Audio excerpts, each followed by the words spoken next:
All right, so got one from Clear Value Tax here. It's about the debt crisis. We're gonna check this out. I just want to begin today's video by congratulating the US government for reaching a new milestone. So the US federal government is now in debt by $37 trillion. Like we did That's right, baby. We did it. Yeah, 37 trillion. it, everyone. So this is the official stats according to the US Treasury's websites. Okay, so this is where we were last year. So at the end of fiscal year 2024, We only added 2 trillion. That's okay. No big deal. No big deal. We'll just make it back. We'll make it back. the government was in debt by $35.5 trillion. But you have to remember that this is fiscal year. So the fiscal year ends September 30th. So we're almost done with fiscal year 2025. Now, I want to show you how the government's been balancing their budget so far this year in 2025. He said balancing the budget. It's not balanced. Let me just lay that out right now. The budget is not balanced, hasn't been balanced, and probably won't be balanced in my lifetime. All right. And you can find this exact same thing for yourself on the Treasury's website. And I must say that they're actually pretty transparent about how bad they are with their spending problem. All right, so as you can see right now, it goes up to the end of June. So up to the end of June in 2025, the federal government is at a deficit of $1.33 trillion. So this just means that they spent 1.33 trillion more than they had coming in, this year up to that point. And this is actually worse than 2024, but it's slightly better than 2023. So I want to show you this. Okay, so you see how the deficit goes down here in April. So I want to explain this. So in this time frame, it's tax season and Q1 tax deposits. So we gained money because we took money in from the public. It was the public harvesting season, and that's why our numbers look slightly better in the month of April, huh? So you have a lot of tax money that's coming in, and there's more money coming in than going out during this window of time. So that makes sense, right? Now, when you look at this light purple line right here, which is 2025, and you see it trending downward. So the government actually had a $27 billion surplus in June, which sounds amazing. So you may get the impression like, wow, things are turning around. The government is not overspending, but unfortunately, that is not the case. So I don't want to rain on the parade, but this is what actually happened. So payments that were supposed to be made on June 1st were made on May 30th because June 1st was a Sunday. So it made June look better than it really was. So if those payments were made on June 1st, then the government would have ran a $71 billion deficit in June. And that would have brought the year-to-date deficit up to $1.4 trillion, which is actually worse than 2023. And of course, that's worse than last year as well. Anyways, that line graph was coming from the Treasury's website, and they didn't update their charts for the July figures. But for the month of July, the overspending continues, so nothing's changed. So you'll It's just a play on numbers so that they can get us to think that they're doing good. That's all they do. They manipulate these charts in a way that it makes them appear like they're doing well. It's the thing that Trump is best at. notice a small surplus in June because that's when the tax deposits come in. So that's for install 2. So if you're a business owner or independent contractor, then you know that your tax deposits are due in April, that's install 1, and in June, install 2. So I hope that explains this. But for fiscal year 2025, the deficit is expected to be $1.9 trillion. And that's going to be a little bit worse than the $1.8 trillion last year. And just so you're aware, the government announces how much money that they plan on borrowing in the upcoming quarters. All right, so we're in the middle of August, right? Which means that we're in the middle of the third quarter. So I want to show you what's coming up in Q4 of 2025 and Q1 of 2026. So in Q4 of 2025, the Treasury expects to borrow just over $1 trillion. In Q1 of 2026, they expect to borrow $590 billion. Now, this is very concerning because as the government accumulates more and more debt, they need to pay more interest. And of course, it's definitely not helping that interest rates are relatively high, at least compared to the prior decade. Yeah, I don't know about you guys, but my credit card interest rate like 33%. That shit ain't going down. And this just means that more of our tax dollars are going towards paying interest instead of going towards more productive expenditures. And it's just sad because we're paying $1 trillion of interest this year. That's what's going to happen. And the government collects $5 trillion a year. That means 20% of all the tax money that we give them is going towards paying interest. Now, I just want you to take a look at how much. It's paying interest. That's not like keeping the government going. That's not paying off debt. That's none of that. That's just paying off interest. We have the other, what is that, $4 trillion to do the rest of that, and we're at a deficit right now. I just read the earlier the chart. It said that we're looking to take out another $1 trillion in debt. Like, there's no way. Much more manageable the situation was back in 2020 and 2021. I mean, this was when the government had much less debt and the interest rates were lower.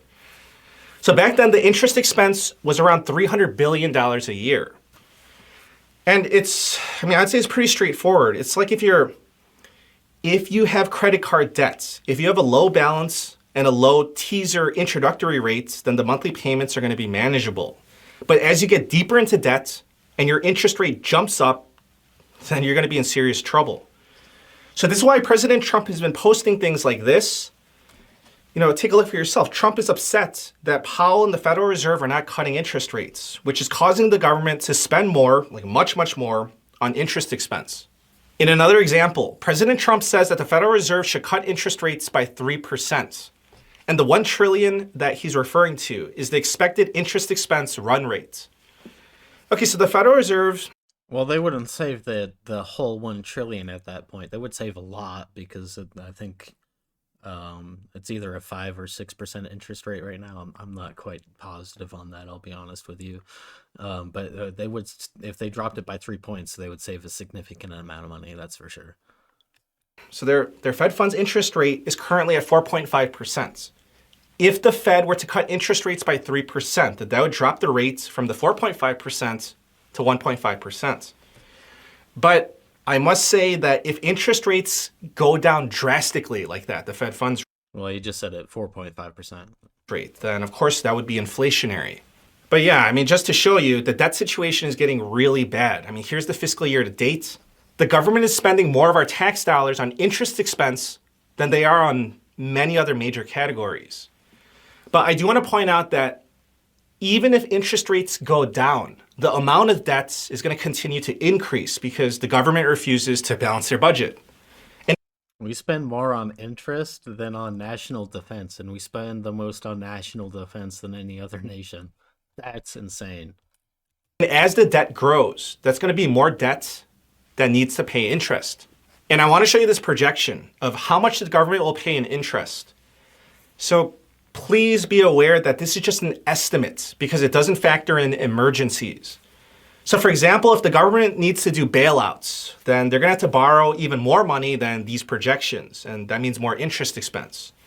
If the economy goes bad, then they're going to have to borrow even more money. If they want to do stimulus, like I'm not talking about like stimulus checks, but just other forms of stimulus, then that's more money that they're going to have to borrow. Anyways, I want to show you why the government is planning on borrowing so much money. Just remember, at the end of the day, these banks own America. They're feeding America money so that it can stay afloat at this point. America's not doing something without their say, and you can see it in our laws. It's crazy. $6 trillion over the next 2 quarters. So this is the federal government's checking account. This is their Treasury General accounts.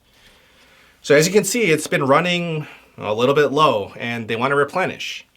So 10 years ago and prior, they kept a much lower balance, around $100 billion in their checking accounts. But now, now that their spending has gotten out of control, around $7 trillion a year, they want to keep a higher minimum balance in their checking accounts near the $800 billion range. Now, I just want you to think about this because this is a problem. This is a very big problem. So the government needs to borrow a lot of money and refinance a lot of debt that's coming due, right? So the government needs to sell more bonds.